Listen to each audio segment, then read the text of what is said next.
అందరికీ నమస్కారం. జై కల్కి భగవాన్. ఇవాళ ఏంటిదంటే ప్రపంచంలో ఉన్న మానవాళి, ప్రపంచంలో ఉన్న మనుషులంతా ఏకమయ్యే సమయం వచ్చింది. వాళ్ళు ముస్లిమ్స్ కానీ, క్రిస్టియన్స్ కానీ, హిందూస్ కానీ, ఇంకా ఏ మతస్థులైనా సరే ఈ మతాలన్నీ పక్కకు పెట్టి ఫస్ట్ అందరు మనుషులు ఏకంగా ఆలోచించాల్సిన సమయం వచ్చింది.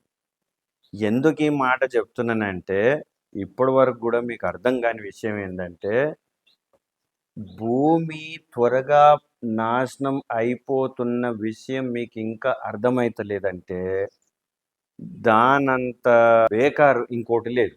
ఎందుకు అంటే ఇప్పుడు మీరు ఇంకా భూమి మంచిగానే ఉంటుంది అనుకోవడం అది భ్రమపడడం. క్యాల్కులేట్ చేస్తూ ఉండండి. న్యూస్లు చూసుకుంటా, ఇంటర్నేషనల్ న్యూస్లు చూసుకుంటా మీరు క్యాల్కులేట్ చేస్తూ ఉండాలి. ఎలా చేయాలి? ఇప్పుడు చూడు, ప్రతి సంవత్సరానికి ఎంత సూర్యుని యొక్క వేడి పెరుగుతుంది, మరి ప్రతి సంవత్సరానికి ఎన్ని తుఫాన్లు వస్తున్నాయి, ప్రతి సంవత్సరానికి ఎన్ని రోగాలు పెరుగుతున్నాయి, ప్రతి సంవత్సరానికి ఎన్ని యాక్సిడెంట్స్ పెరుగుతున్నాయి. అసలు ఈ భూమి గురించి ఆలోచించే మనుషులే లేరా? ఇప్పుడు మనకు ఫస్ట్ ఈ సనాతనీయులందరూ ఎవరైతున్నారో వాళ్ళంతా ఏకం కావాలి, యూనిటీ ఉండాలి ఫస్ట్. ఇప్పుడు కలికి భగవానుడు ఏం చెప్తున్నాడు? దశావతారం ఎవరు తీసుకున్నారు? దశావతారం ఎందుకు తీసుకోవాల్సి వచ్చింది? ఇప్పుడు మన గ్రంథాలలో కలికి భగవానుడి గురించి రాసినది. మరి కల్కి భగవాన్ గురించి ఎవరు చెప్తున్నారు? ఎంతమందికి తెలుసు? మరి కల్కి భగవానుని గురించి ఎంతమంది ప్రచారం చేస్తున్నారు? మరి ఆయన వచ్చినప్పుడు ఏమవుతుంది? మరి భూమి ఎంత నాశనం అవుతుంది? ఎలా జరుగుతుంది?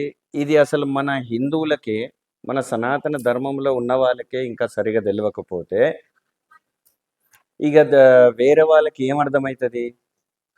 ఫస్ట్ మన హిందూ ధర్మములో, మన గ్రంథాలలో విష్ణు రూపమే, సాక్షాత్ విష్ణు రూపమే దశావతారములో కలికి భగవాన్ రూపములో వచ్చి భూమిని ఏమేమి చేస్తాడు, యుగము మార్పు ఎట్లా చేస్తాడు, అప్పుడు కలియుగంలో భగవంతుడు వచ్చినప్పుడు ఎలా ఉంటుంది, ఈ భూమి ఎలా నాశనం అవుతుంది, సత్యయుగం ఎలా స్టార్ట్ అవుతుంది, ఇవన్నీ మీరు పిల్లలకి కానీ పెద్దలకి కానీ చెప్పకపోతే ఇది చాలా భయంకరమైన సిచ్యువేషన్లో మన సనాతన ధర్మం వెళ్ళిపోతుంది.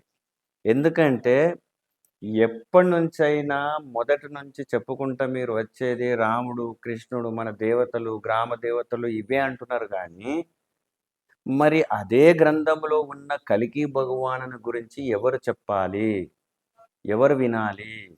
సగం మంది సనాతనీయుల ఎవరైతే ఉన్నారో ఈ సనాతన ధర్మములో వాళ్ళకే తెలియదు. అసలు కలికి భగవానుని మాట ఎవరు వినదలంచుకుంటలేరు. కలికి భగవానుడు ఎలా ఈ యుగం మార్పు తీసుకొచ్చి సత్యయుగంలోనికి ఎట్లా తీసుకుపోతాడో అసలు ఇదే ఎవరికి తెలియకపోతే మన సనాతన ధర్మములో ఏం నడుస్తుంది? అసలు నేను ఒకటే మాట చెప్తున్నా అందరికీ, వాళ్ళు హిందువులు కానీ, ముస్లింలు కానీ, క్రైస్తవులు కానీ, ఇంకా ఇతర వేరే అన్య మతాలు ఏవేవైతున్నాయో ఈ మతాలన్నీ పక్కకు పెట్టి ఫస్ట్ మనుషుల్లాగా ఆలోచించడం మొదలు పెట్టాలి. ఎందుకు అంటే భూమి ఎంత పాడైపోతుందో చూస్తూ కూడా మాకెందుకు,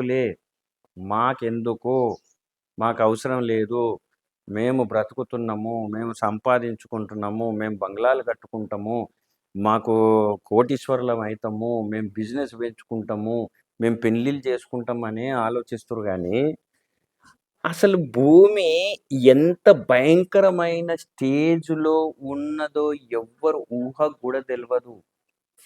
సడన్గా ఎవరికి ఏం జరుగుతుందో కూడా తెలియదు. సైంటిస్టులంతా భయపడుతున్నారు.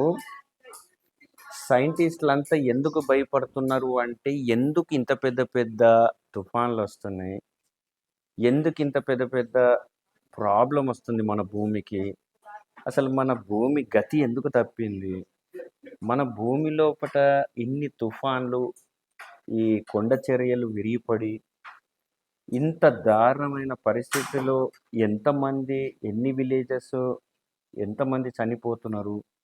అడవులు ఎందుకు తగలబడుతున్నాయి? ఈ ఇంత పెద్ద పెద్ద తుఫాన్లు ఎందుకొస్తున్నాయి? ఈ తుఫాన్లు వచ్చినప్పుడు ఎంతమంది చనిపోతున్నారు?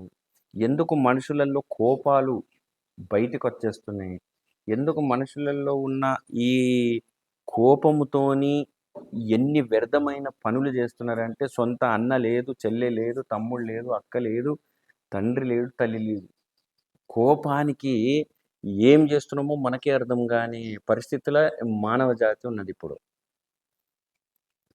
ఈ మతాలన్నీ పక్కకు పెట్టకపోతే, మన భూమికి ఎంత నాశనం అవుతుందో మీరు తెలుసుకోకపోతే, మనము సడన్‌గా మన పిల్లల్ని కాపాడుకునే పొజిషన్‌లో కూడా మనం ఉండమిగ.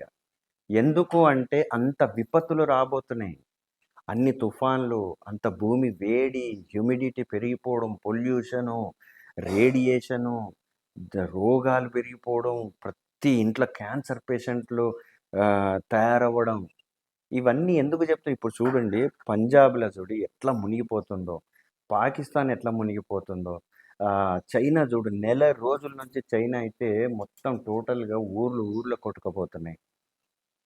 అలాంటి వర్షాలు పడి భూమి, ప్రజలని నాశనం చేసే వర్షాలు ఎందుకు పడుతున్నాయి? అడవులు ఎందుకు తగలబడుతున్నాయి? ప్రతి ఒక్కరు ఆలోచించాల్సిన విషయం ఇది. ఇది మీకు చెప్తా ఉంటే జోక్ అనిపిస్తుందేమో. మరి కల్కి భగవానుడు వచ్చినప్పుడు భూమి మీద ఏమేమి జరుగుతుందో ఇప్పటి వరకు మన హిందూ తమ్ముళ్ళకే తెలియకపోతే, ఇంకా వేరే అన్య మతస్థులకి ఏం చెప్తారు? ఇప్పుడు వాళ్ళ బైబిల్ కూడా అదే చెప్తుంది. వాళ్ళ ఖురాన్ కూడా అదే చెప్తుంది. ఏమని చెప్తుంది? భూమి త్వరగా నాశనం అయిపోతుంది అని చెప్తుంది. వాళ్ళు కూడా నిమ్మకు నీరెత్తినట్టుగా, అసలు మన భూమికి ఏం జరుగుతలేదట్టుగా, ఎంతో హాయిగా ఉన్నట్టు బిహేవ్ చేస్తున్నారు మనుషులంతా.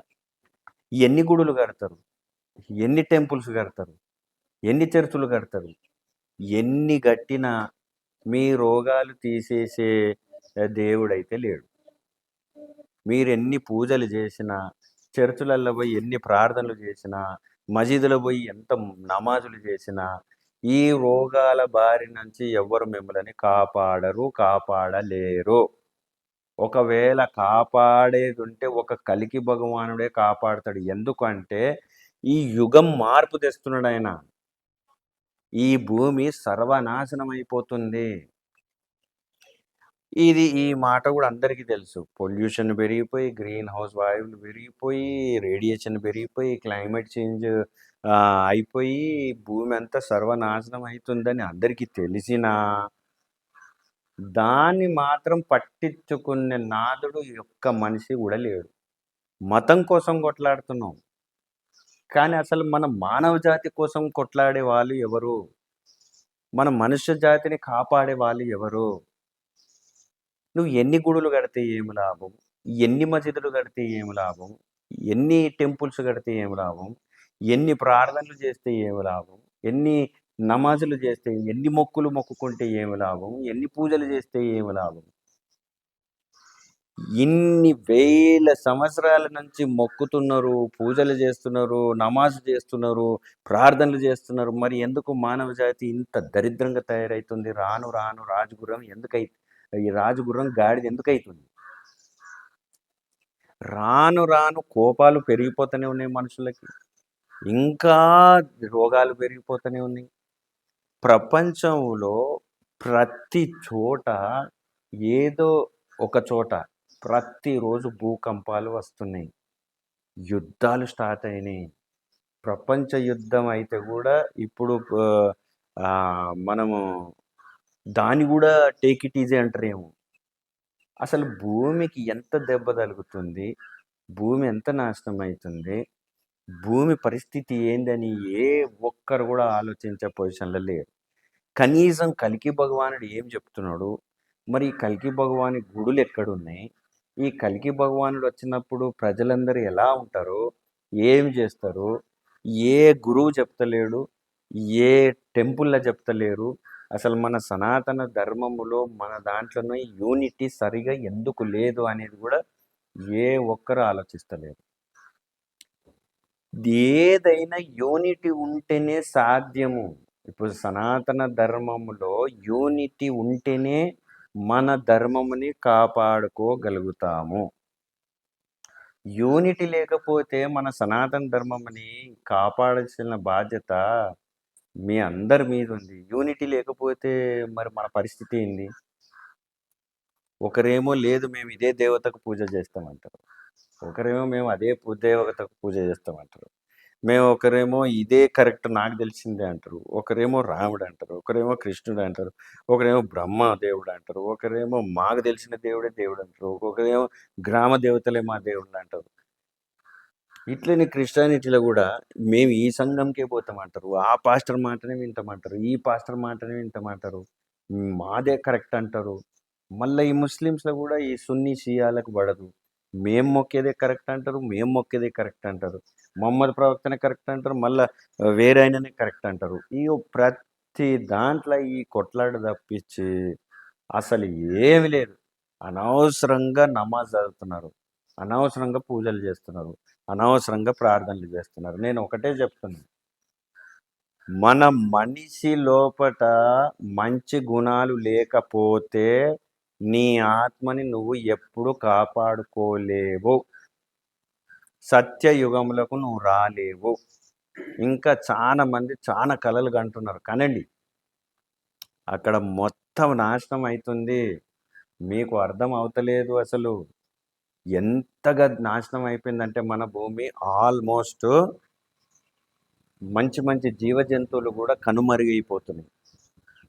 ఇలాంటి పరిస్థితుల్లో క్లైమేట్ చేంజ్ అయిపోయి భయంకరమైన రోగాలు వస్తున్న ఈ లోకంలో మళ్ళీ దాంట్లో యుద్ధాలు, భూకంపాలు, వర్షాలు, తుఫాన్లు ఇంత ఘనము జరుగుతున్నాయి అంటే అసలు మీరు ఏనాడైనా మీరు కూర్చొని ఆలోచిస్తున్నారా? ఇప్పుడు సనాతన ధర్మం అంటే ఏంటి అనేది కూడా మీకు అర్థమైతలేదు. యూనిటీ లేదు. ఫస్ట్ మెయిన్ ఏంటంటే యూనిటీ లేదు. ఆ యూనిటీ రావాలి. ఇప్పుడు యూనిటీ లేదనగానే చాలా మంది కోపం వచ్చేస్తుంది. లేదు కాబట్టి కోపం. ఇప్పుడు దొంగకు దొంగ అంటే కోపం ఎట్లా వస్తుందో అట్లా కోపం వచ్చేస్తుంది. యూనిటీ లేదు కాబట్టి యూనిటీ లేదని చెప్తున్నాం, కానీ యూనిటీ ఉంటే యూనిటీ లేదని చెప్పినప్పుడు తప్పు. యూనిటీ లేదు, అరే మన దాంట్లో యూనిటీ లేదట, మనం సరిదిద్దుకోవాలన్నవాడు జ్ఞానవంతుడు. అసలు యూనిటీ లేదంటాడు ఈయనెవరు చెప్పడానికి అనేటోడు అజ్ఞాని, మూర్ఖుడు.